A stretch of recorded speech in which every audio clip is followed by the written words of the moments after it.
অবশেষে লাল কাঁকড়ার সন্ধান পেয়েছি, এখানেই যাচ্ছি আমরা সন্ধানের লাল কাঁকড়ার দিকে যাচ্ছি। দেখতে পাচ্ছেন যে লালগুলো, এগুলো প্রত্যেক কটা কাঁকড়া, কিন্তু আমি একটু সামনে গেলে এটা কিন্তু বাফার ফিশ, বিষাক্ত হয় এই মাছ। দেখুন বসা ঘুরিয়ে দেখাচ্ছে। আমরা কিন্তু ওয়েস্ট বেঙ্গল পেরিয়ে এখন উড়িষ্যাতে আছি। বর্ডার চেক করলাম, মানে বর্ডার ক্রস করলাম, সেখানে কিন্তু কোনো রকম আমাদের থেকে কোনো ট্যাক্স বা কিছু নিল না, কি মুশকিল। এই পথ দিয়ে গেছিলাম লাল কাঁকড়া দেখতে, ফেরার সময় দেখছি জোয়ার শুরু হয়ে গেছে, জল ঢুকে গেছে। তো কীভাবে যাচ্ছিল আয় কিছু নেই তো।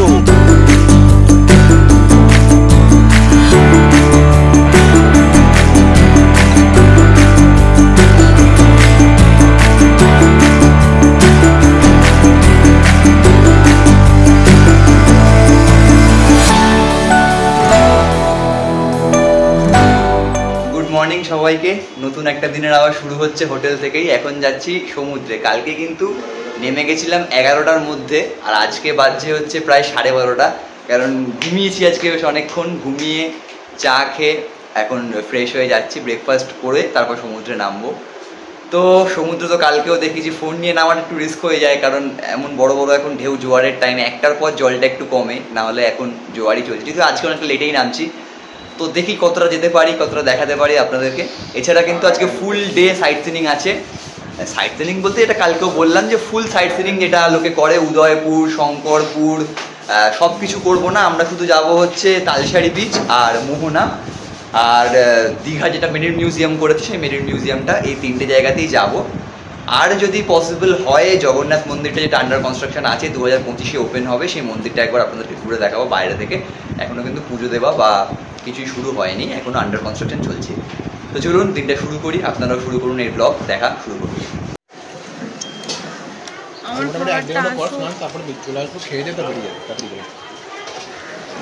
এই সমুদ্রের ধারে এই দোকানটা থেকে কিন্তু কালকেও খেয়েছিলাম আমরা, আজকেও খাচ্ছি। পরোটা 2 পিস পরোটা আর ঘুগনি দিয়ে 35 টাকা। রেশমি নিচ্ছে হচ্ছে লুচি, ওরটা এখনো আসেনি। 5টা লুচি আর ঘুগনি দিয়ে 25 টাকা। তো দেরি হয়ে গেল, এখন আমরা কিন্তু লাঞ্চ করার টাইমে কিন্তু ব্রেকফাস্ট করছি। তো এই করে সমুদ্রে নামবো, যখন ইচ্ছা হবে তখন সমুদ্র থেকে উঠবো, না ইচ্ছা হলে উঠবো না। তো যাক, এখন খাওয়া যাবে। সমুদ্র স্নানের তেমন কোনো বিশেষ বৈচিত্র্য নেই যে প্রতি এপিসোডেই দেখাতে হবে, তাই এই এপিসোডে আপনাদের আর দেখালাম না আমাদের দ্বিতীয় দিনের সমুদ্র স্নান। অলরাইট, বসাককে দেখে মনে হচ্ছে আবার সমুদ্রে চান করতে যাচ্ছে, কিন্তু না, আমরা এখন যাচ্ছি তালসারি বিচ। তালসারি হয়ে একেবারে এখন বেরিয়ে যাচ্ছি, মোহনা হয়ে ফিরবো। একটু তাড়াতাড়ি ফেরার ইচ্ছা আছে, কারণ KKR আজকে খেলা, তো যদি দেখতে পাই এখানে। আর দুটো থেকে সাজছে এখানে, একে দেখুন, এ হচ্ছে তালসারি বিচ যাচ্ছে, তারপর একে দেখুন, এও বিচে যাচ্ছে।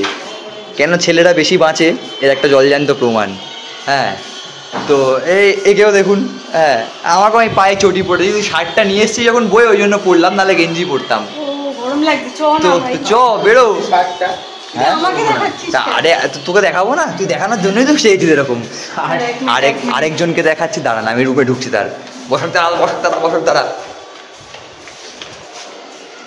এই দেখুন আরেকজনকে, দেখুন কি পড়েছে, দেখুন লজ্জা লাইট নিবি দিল।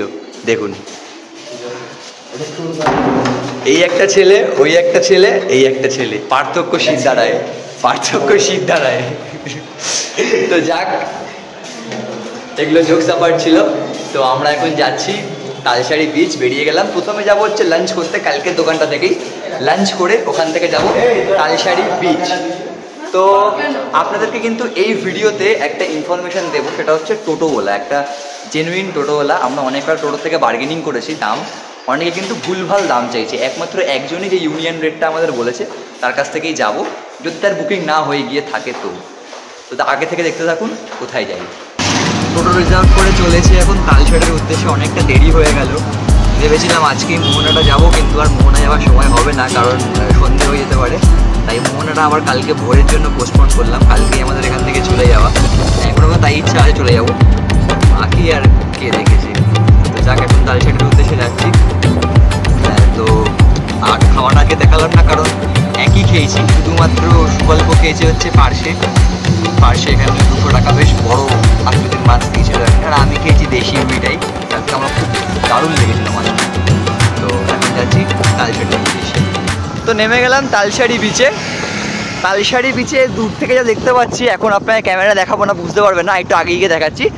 জল কিন্তু ভাটা চলছে বলে অনেকটা পিছিয়ে গেছে। তালসারি বিচ নামে পরিচিত এই বিচটাই কিন্তু অনেকে লাল কাঁকড়া বিচ বলেও চেনে। আর আমরা এখন যেখানে দাঁড়িয়ে আছি, এই গাছপালা, এই অটো, সব কিছুই কিন্তু উড়িষ্যার। আমরা কিন্তু ওয়েস্ট বেঙ্গল পেরিয়ে এখন উড়িষ্যাতে আছি। বর্ডার চেক করলাম, মানে বর্ডার ক্রস করলাম, সেখানে কিন্তু কোনো রকম আমাদের থেকে কোনো ট্যাক্স বা কিছু নিল না। শুধু মাঝ রাস্তায় এক জায়গায় দাঁড়িয়ে বললো, দাদা গ্রামের শীতলা পুজো, টাকা দিন। 10 টাকা দিলাম। তো এই ধরনের করলো, এছাড়া কত টাকা পয়সার ডিমান্ড তেমন করেনি। তো যাচ্ছি এখন, আপনাদের বিচটা একবার ঘুরে দেখাই চলো। তালসারি বিচ অনেকের কাছে লাল কাঁকড়া বিচ নামেও পরিচিত। পশ্চিমবঙ্গ থেকে আমরা পাড়ি দিলাম উড়িষ্যা লাল কাঁকড়া দেখব বলে। প্রথম ধাক্কায় হতাশ ছিলাম, কারণ 400 টাকা টোটো ভাড়া করে আসার পর আবার লাল কাঁকড়া দেখানোর জন্য মাথা পিছু 100 করে চাইছিল। কিন্তু 100 টাকা না দিয়ে বিচ ধরে হাঁটতে থেকে কিছু দূরে গিয়ে অবশেষে দেখা মিলল লাল কাঁকড়ার। তালসারি বিচে এসছি, বাট এখানে এখনো পর্যন্ত কিন্তু কোনো লাল কাঁকড়া দেখা নেই। আস্তে আস্তে মনে হচ্ছে এই বিচ থেকে কাঁকড়া সরে যাচ্ছে অন্য কোথাও। আর এখানে দেখুন আমার পেছনে এই যে বোটগুলো আছে, তো এই বোটগুলো একটা আইল্যান্ডে নিয়ে যাচ্ছে, ওখানে নাকি ওটাকে কাঁকড়া আইল্যান্ডই বলে। এইখানে নাকি খুব একটা বেশি নেই, তবে কাঁকড়া অনেক গর্ত দেখতে পাচ্ছি, তো কাঁকড়া দেখতে পাচ্ছি না। এই বোটগুলো নিয়ে যাচ্ছে হচ্ছে আইল্যান্ডে, যে আইল্যান্ডে একটুখানি ডিস্টেন্স কিন্তু দেখুন, এই যে নদীটা, এর একটু মানে হয়তো বোটে 5 মিনিট লাগবে, 5 মিনিটও লাগবে না হয়তো। সেইখানে বলছে যাওয়া আর আসা মিলে পার পার্সন 100 টাকা। মানে চড় মেরে নেওয়ারও হয়, লাথি মেরে নিচ্ছে লোক থেকে টাকা, এমন একটা ব্যাপার। যে পার হেড 20 টাকা 30 টাকা, ঠিক আছে, পার হেড নাকি 100 টাকা এখান থেকে এখানে নিয়ে গিয়ে আবার ছেড়ে দেবে। এই জন্য লাল কাঁকড়া দেখি না দেখি, কাঁকড়া ওবেলা খাবো তাও ভালো, কিন্তু ওই ঠোকানোর পাল্লায় পড়ে গিয়ে লাভ নেই। তো আপনারা যারা আসবেন, যদি একান্তই দেখতে ইচ্ছা করে, এই বিচটা আমরা এখন ঘুরে দেখছি, এই পুরোটাই ঘুরে দেখছি। কোথাও যদি কাঁকড়া দেখতে পাই দেখবো, না দেখতে পাই না দেখবো, গুগল থেকে দেখে নেবো তাও ভালো। তবু ওদের ফাঁদে পা দেবো না, 100 টাকা পার পার্সন দিয়ে এই 2 মিনিট করে বোটে গিয়ে কাঁকড়া দেখতে হবে। আমরা যদি এইভাবে সাপোর্ট না করি ওদেরকে, তাহলে একদিন ওরা লোক ঠকানোটা বন্ধ করে দেবে। 20-30 টাকা ভাড়া নিত, আমরা সবাই যেতাম। এখানে দেখছেন বহু মানুষ কিন্তু এখানে জানা যাচ্ছে না, কারণ 100 টাকা ভাড়াটা অতিরিক্ত। আর বোটে প্যাসেঞ্জারও আছে 3-4 জন যারা যাচ্ছে, যারা কেয়ার করে না টাকা পয়সা। আমরা ভাই মধ্যবিত্ত ঘরের ছেলে, টাকা পয়সা সেভ করে ট্রাভেল করি, বিভিন্ন ডেস্টিনেশন যাই, ঘুরি, সেখানে যদি কেউ এরকম চল লাথি মেরে টাকা কেড়ে নেয়, গায়ে লাগে। তো যে কারণেই যাচ্ছি না, যদি না দেখাতে পারি আপনাদের কাঁকড়া, তার জন্য অত্যন্ত দুঃখিত। কিন্তু চিটিংবাজি হতে রাজি নয় আমি, এটা হচ্ছে সোজা কথা। তো দেখি যদি আগে দেখাতে পারি তো দেখাবো আপনাদের অবশ্যই। এটা কিন্তু বাফার ফিশ, বিষাক্ত হয় এই মাছ। দেখুন বসা ঘুরিয়ে দেখাচ্ছে। এর বৈশিষ্ট্য হলো এই মাছটার, এটা যদি জলের বাইরে আসে এরকম ফুলে যায়, মাছটা এরকম ফুলে মরে আছে। অনেকই মাছ এই একটা মরে পড়ে আছে। আর আমরা কিন্তু অবশেষে লাল কাঁকড়ার সন্ধান পেয়েছি, এখানেই যাচ্ছি আমরা, সন্ধানের লাল কাঁকড়ার দিকে যাচ্ছি, আপনাদের দেখানোর চেষ্টা করব। আর দূরে ওই যে আইল্যান্ডটা দেখছেন, তো দূরে ঠিক নয়, এই দেখুন বোট যাচ্ছে, এখান থেকে একটু নিয়ে যাবে। ওই আইল্যান্ডে কিন্তু লাল কাঁকড়া আছে, পুরো আইল্যান্ডটা দূর থেকে লাল দেখাচ্ছে। ওই রেশমির পায়ে ফেনা লেগে যেতে দেখুন কী করছে। তো ওই আইল্যান্ডে নিয়ে যাচ্ছে, আমরা যাচ্ছি এইখানটাও কিন্তু লাল দেখাচ্ছে, মানে লাল কাঁকড়া থাকলে থাকতে পারে। তো চলুন এবার দেখা যাক ওখানে আমরা কি পাই। এখানে দেখতে পেলাম আমরা কি ফিশ ছিল, বাফার ফিশ দেখে, ও বাফার। তো ও হ্যাঁ, মাছ মানে মরা মাছ। এবার যাচ্ছি আমরা, কি হলো, আয় চলে বসাক পাগলা হয়ে গেছে। ঠিক আছে চলুন আপনাদেরকে নিজেই কাঁকড়া দেখাতে, মেন তালসারি যেটা আকর্ষণ, পাফার পরে হবে, আগে লাল কাঁকড়া। খুবই লাজুক এই প্রাণী, সামনে থেকে দেখতে পাওয়া প্রায় অসম্ভব, কিন্তু দূর থেকে লাল কাঁকড়ার জন্য পুরো সি বিচটাই দেখায় লাল। এই দৃশ্য একবার দেখলে তা কিন্তু সহজে ভোলার নয়।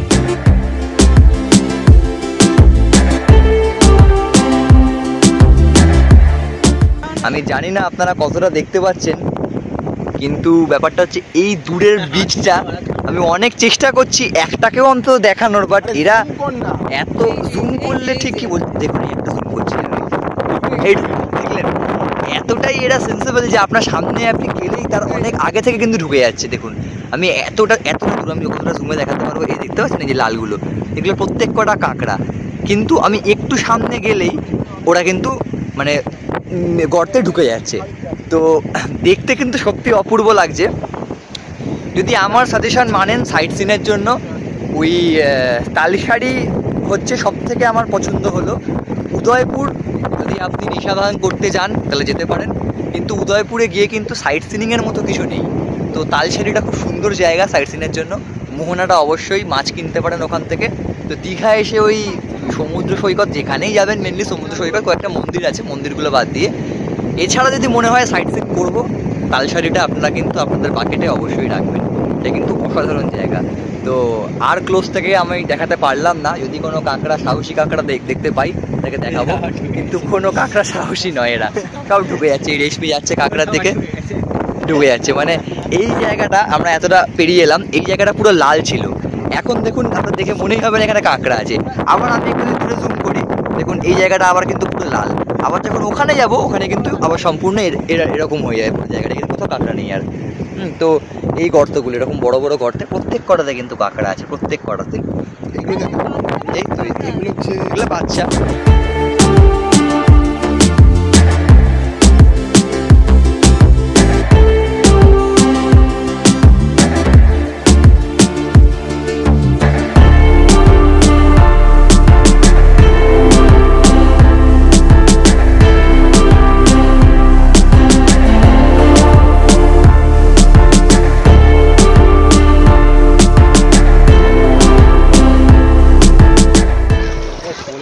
বর্ষার জল এরকমই দাঁড়ায়, কি মুশকিল এই পথটা দিয়ে, কিন্তু আয় চুপ কর না, লোককে বলতে হবে তো কি মুশকিল। এই পথ দিয়ে গেছিলাম লাল কাঁকড়া দেখতে, ফেরার সময় দেখছি জোয়ার শুরু হয়ে গেছে, জল ঢুকে গেছে।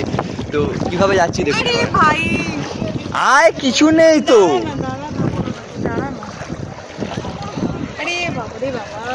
বসাকের মনে হয় জন্ম তালসারিতে, এই জন্য ও ঠিক বুঝে হাফ প্যান্টটা পরেছে। আমরা হোটেলে খিল্লি করছিলাম ওকে নিয়ে, কিন্তু সবচেয়ে বড় গেনার ওই। তারপর সুকল্প, আরে সরে গেলে পড়বি না, দেখুন রেশমিটা দেখুন কি করছে। এই বাবা তোর চক্করে আমি সমুদ্রেও ঘোরপাক খাইছি, দেখানো ফেলবি আমাকে। মুখ্যমন্ত্রী মমতা বন্দ্যোপাধ্যায় দীঘাকে এক নতুন রূপে সাজিয়েছেন, তারই এক নিদর্শন ঢেউসাগর। নিউ দীঘাতে অবস্থিত এই পার্কের প্রবেশ মূল্য 10 টাকা মাত্র, কিন্তু ভিতরের সৌন্দর্য বেশ চোখে লাগার মতো। এছাড়াও ভিতরে টয় ট্রেন, বোটিং, সাইক্লিং ও অন্যান্য নানান অ্যাক্টিভিটি রয়েছে। এছাড়াও রয়েছে ফুড স্টল এবং সবচেয়ে গুরুত্বপূর্ণ পছন্দের ছবি তোলার মতো প্রচুর জায়গা। দীঘার একটা সন্ধ্যা কিন্তু আপনি এখানে অনায়াসেই কাটাতে পারবেন।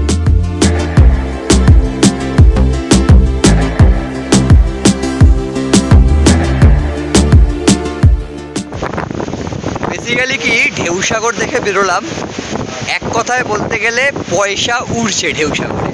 হ্যাঁ, কেন বলছি পয়সা উঠছে, মানে আমরাই ওড়াচ্ছি। একটা রাইড যেটা টয় ট্রেন মতো চলছে, ঠিক আপনাকে 3 থেকে 4 মিনিট রাইড করাবে, 10 টাকা হচ্ছে তার ভাড়া, ওটা নিয়ে আমার কোনো আপত্তি নেই। আর 10 টাকা হচ্ছে আপনার ঢেউসাগরের এন্ট্রি, ওটা নিয়েও আমার কোনো আপত্তি নেই। এরপরে বোটিং যদি আপনি করেন, 20 টাকার বোটিং হচ্ছে পার পার্সন, 20 মিনিট বোটিং হচ্ছে পার পার্সন 50 টাকা। সেই ইকো পার্কে কলকাতা সাইকেল চালান, ওরকম সাইকেল চালালে আপনার টাইমিং হচ্ছে 20 মিনিটের জন্য, 10 মিনিটের জন্য 50 টাকা। তারপর আসছে আর কি ছিল বলতো, আর কি ছিল বোটিং আর সাইকেল ছাড়া, বাইক 10 মিনিটের জন্য 200 টাকা ঢেউসাগরের মধ্যে। আর লোকে তাই নিচ্ছেও, মানে এই জন্যই বললাম টাকা উঠছে। একটা ইভিনিং স্পেন্ড করার জন্য সাজানো ছিমছাম জায়গা, বাট কোনো অ্যাক্টিভিটিস করার জন্য ওভার এক্সপেন্সিভ, তেমন কিছু ভালো না। তো এই ছিল হচ্ছে ঢেউসাগরের রিভিউ। যদি আপনারা ঢেউসাগর যেতে চান অবশ্যই যান, আমি বলবো, বাট কোনো অ্যাক্টিভিটিস করার দরকার নেই যদি খুব ইচ্ছা না হয়, কারণ অ্যাক্টিভিটিসগুলো কিন্তু ওভার এক্সপেন্সিভ।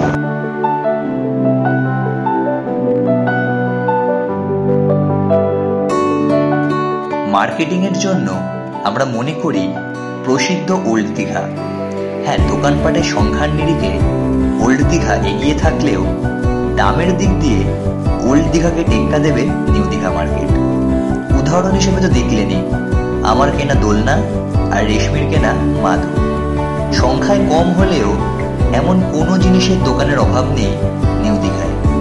তবে আমার এই বক্তব্যের মানে ওল্ড দীঘা যেতে বারণ করা নয়। এই ভিডিও দেখে যদি আপনার কিছু টাকাও সাশ্রয় হয়, তবে দিনের শেষে আপনারই লাভ।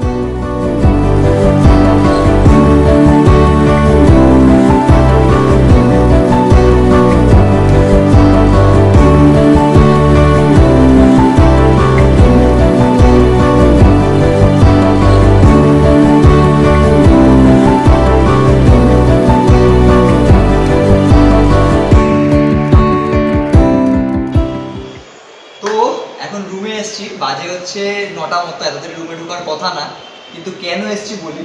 আমার ছোটবেলা থেকে অনেক দিনের শখ ছিল যে এরকম একটা দোলনা ব্যালকানিতে লাগাবো। বাট কি হয়েছিল যে আগের যে বাড়িটা ছিল সেখানে ব্যালকানি সেরকম না থাকায় লাগাতে পারিনি। তো নতুন ফ্ল্যাটে লাগানোর জন্য একটা দোলনা কিনেছি দীঘা থেকে। এটা কিন্তু লাইননের হচ্ছে দোলনা, ওরা কাপড়েরও রাখে, লাইনন রাখে, কিন্তু এটা লাইননের কেন নিয়েছি কারণ এটা আমার মানে বারান্দায় যেহেতু বৃষ্টির জল লাগে, নষ্ট হবে না জিনিসটা। আর রেশমি নিয়েছে হচ্ছে একটা মাদুর, যে দোকানটা আপনারা দেখলেন সেই দোকান থেকেই কিন্তু আমি জিনিসটা নিয়েছি। একটা ট্রিক্স বলি আপনাদেরকে, সেটা হচ্ছে ওল্ড দীঘা কিন্তু লোকে মার্কেটিংয়ের জন্য প্রেফার করে, বাট ওল্ড দীঘার থেকে কিন্তু জিনিসপত্রের দাম নিউ দীঘায় কম। কারণ ওল্ড দীঘায় ক্রেজ বেশি, ভিড় বেশি, তো লোকে ওল্ড দীঘা যায়, কেনাকাটি করে, ওরাও লোককে ঠকায়। এই দোলনাটা ওল্ড দীঘায় কালকে আমি দাম করেছিলাম, সেম জিনিস 950 টাকা বলেছিল, ঠিক আছে। এখানে আমাকে বললো 650 টাকা, নিজে বললো। আর কি দামে বার্গেনিং করে কিনেছি সেটা বলবো না, কারণ সেটা আপনাদের স্কিলের ওপর ব্যাপার। আমার হাই স্কিল, তাই আমি কমে বসিয়েছি জিনিসটাকে। তোর না আমার, আমাদের রেশমি। তো দুটো জিনিস একসাথে সব ক্রেডিট নিজে নেবে। এই মাদুরটা কিন্তু বলেছিল 300 টাকা, এটাও কিন্তু অনেক কমে কিনেছি। দুটো মিলিয়ে কতই কিনেছি বলবো না, আপনারা যাবেন ওই দোকানটাতে, ওই দোকানে গিয়ে আপনারা দাম দর করে কিনবেন, আপনাদের ব্যাপার কত টাকায় নামাতে পারবেন। তো ওই দুটো জিনিস কিনলাম। তো ট্রিক্সটা মাথায় রাখবেন, যদি কেনাকাটি করতে হয় ওল্ড দীঘার থেকে নিউ দীঘাটাকে বেছে নেবেন। নিউ দীঘার মার্কেট কিন্তু ফাঁকা, লোকে ভাবে যে নিউ দীঘা স্টক কম বা দাম বেশি, কিন্তু উল্টোটা। নিউ দীঘায় কিন্তু স্টকও বেশি আর দামও কিন্তু অনেক কম। ওল্ড দীঘায় কিন্তু লোককে প্রথমেই যা মুরগিটা করে দেয়, আপনি বার্গেনিং ধরে নিন 950 টাকা, বার্গেনিং করলে 650 করলেন, তাতেও কিন্তু ঠকে গেলেন। আর এখানে 750 থেকে শুরুই হচ্ছে জিনিসটা। তো এই অ্যাডভাইসটা কিন্তু মাথায় রাখবেন। কালকেও আপনাদের 5 স্টার অ্যাটমসফিয়ারে খাওয়া দেখিয়েছিলাম, আজকেও খাওয়া দেখাচ্ছি। কালকের থেকে মেনু চেঞ্জ হয়েছে, লাঞ্চটা সেম ছিল বলে লাঞ্চটা আজকে আর দেখাইনি, ডিনারটা চেঞ্জ হয়েছে, ডিনারটা আপনাদের দেখাই চলুন। তো এই হচ্ছে আজকে আমাদের খাবার। আজকে কিন্তু 5 জন 3 রকম ডিশ অর্ডার করেছি। আমরা অর্ডার করেছি হচ্ছে চিলি চিকেন আর পরোটা। শিবানন্দ খাচ্ছে হচ্ছে ওয়াও চায়না থেকে ভেজ মাঞ্চুরিয়ান, আর সরি ভেজ নুডলস আর ভেজ মাঞ্চুরিয়ান। আর সুফল আর পোশাক নাম ছিল দোকানটার বিগ চিকেন থেকে চিকেন র্যাপ খাচ্ছে একটা, আর ফ্রেঞ্চ ফ্রাইজ আর চিকেন স্ট্রিপ, আর একটা কোল্ড ড্রিঙ্কস দিয়েছিল 129 টাকা। এটা 199 টাকা। আমাদের চিলি চিকেন নিয়েছে হচ্ছে 100 টাকা, পরোটা 10 টাকা। একমাত্র আমাদের দামটাই কিন্তু কলকাতা রেটে পেয়েছি, এটা একটু দামি জিনিস পেয়েছে। আর কোল্ড ড্রিঙ্কস আর তার জলের বোতল কমন, ঠিক আছে। এখানে কিন্তু একটা চুরের নিয়ম, সেটা হচ্ছে থামস আপের মতো বড়ো ব্র্যান্ড বা যে কোনো পেপসি ধরে নিন, কোকোকোলা ধরে নিন, কোয়ালিটি বল ধরে নিন, এমআরপির ওপরও 5 টাকা করে এক্সট্রা নেয়, মানে দিতে হবে জোর শুরু, ঠিক আছে। তো আপনারাও কিন্তু কোনো প্রতিবাদ করে লাভ নেই, আমরাও করার চেষ্টা করছিলাম, বাট লাভ নেই। তো কী আর বলবো, গরিব মানুষ, তো ঠিক আছে। তো সেটাই বলে দিলাম, আমাদের 50 টাকার যেমন 1 লিটার কোল্ড ড্রিঙ্কস 55 টাকা। তার কথা বাড়াবো না, এবার খাওয়া যাবে। ঘড়ির কাঁটায় এখন বাজে 3:30 রাত্রি। তো আমরা ডিনার সেরে এসে, আসলে প্রচণ্ড ঘুম পেয়েছে, কথা জড়িয়ে যাচ্ছে। ডিনার সেরে এসে আমরা সেই যে খেলতে বসেছিলাম, তারপর যেহেতু আজকে ট্রিপের লাস্ট দিন, মেমোরিজগুলো একটু নিজেদের মধ্যে গল্প হলো। যাই হয় আর কি, 5 জন বন্ধু এক জায়গায় বসলে কি আর তাড়াতাড়ি ওঠা যায়, আর যেখানে সময়ের কোনো বাধ্যবাধকতা নেই। কিন্তু মুশকিলটা হচ্ছে কালকে সকাল 9:30টায় চেক আউট, এখন বাজে 3:30। তো এখন ঘুমোতে যাচ্ছি, উঠতে একটু কষ্ট হবে। আরেকটা কষ্ট হচ্ছে আমাদের এসছি কিন্তু বাসে, রাতের বাস ছিল, তো ঠান্ডা ঠান্ডায় এসছি। ফেরার বাস কিন্তু আমাদের বেলা 2:40। এই গরমে নন এসি বাসে প্রচণ্ড কষ্ট, কিন্তু এসি বাসের টিকিট আমরা পাইনি, কারণ এসি বাসের টিকিট সোল্ড আউট হয়ে গেছে। আর যেগুলো নর্মাল ভলভো ছাড়ে সেই ভলভোর ভাড়া 450 টাকা করে বলছে পার পারসন, ওভার এক্সপেন্সিভ বলছে, যে কারণে আমরা ভলভো বুক করিনি। এসবিএসটিসিরই নর্মাল বাস বুক করেছি 2:40। তো সেই বাসেই রাতের বাস ছিল, বাট কি যেহেতু 9:30 চেক আউট, আমরা এতক্ষণ টাইম ঘুরবো কোথায়, যে কারণে আমরা রাতের বাসটা অ্যাভয়েড করলাম, করে আমরা কিন্তু 2:40 দুপুরের বাসেই আমরা কালকে রওনা হব গন্তব্যের উদ্দেশ্যে। তো যাক, ভিডিও আর বড় করবো না, আমার চোখটা নিশ্চয়ই দেখে বুঝছেন যে কতটা ঘুম পেয়েছে। বাকি কথা কালকে হবে নতুন একটা ব্লগ থেকে। আজকের ব্লগ এই অবধিই থাকলো। জাস্ট একটা কথা বলতে চাই, আপনাদের আজকে আমি বলেছিলাম যে মোহনা ঘোরাবো, তালসারি ঘোরাবো আর মেরিন মিউজিয়াম ঘোরাবো, কিন্তু ঘুরিয়েছি একটা, সেটা হচ্ছে তালসারি। টাইমের জন্য কিছুটা আমাদের ভুলেই আমরা সেরে উঠতে পারিনি, তাই ওই দুটো স্পট কিন্তু আপনাদের ঘোরাবো, যখন কথা দিয়েছি ঘোরাবো কালকে। আমরা কালকে এখান থেকে চেক আউট করে প্রথমেই যাবো মোহনায়, আপনাদের মোহনাটা দেখাবো, আপনাদের মাছের বাজারটা দেখাবো, তারপর চলে আসবে সোজা আপনাদের নিয়ে মেরিন মিউজিয়াম। মেরিন মিউজিয়াম দেখিয়ে একটা সুন্দর বাস জার্নি যতটা পারবো তুলে ধরবো, তারপর কিন্তু যে যার মতো নিজেদের কাজে ব্যস্ত। আবার ব্যস্ত মানে আমরা ব্যস্ত, ব্যস্ততা হচ্ছে নতুন গন্তব্য খোঁজার, টিকিট কাটার, ব্যাগ প্যাকিং করার, আবার বেরিয়ে পড়ার নতুন গন্তব্য নতুন ব্লগের জন্য। তো আপনাদের এই ভিডিওটা যদি ভালো লাগে লাইক করুন, শেয়ার করুন এবং সাবস্ক্রাইব করে চ্যানেলের পাশে থাকুন। আর বেশি করে ভ্রমণ করুন, যাতে ভ্রমণে বাঙালির ঐতিহ্য অটুট থাকে। সবাইকে শুভরাত্রি, গুড নাইট।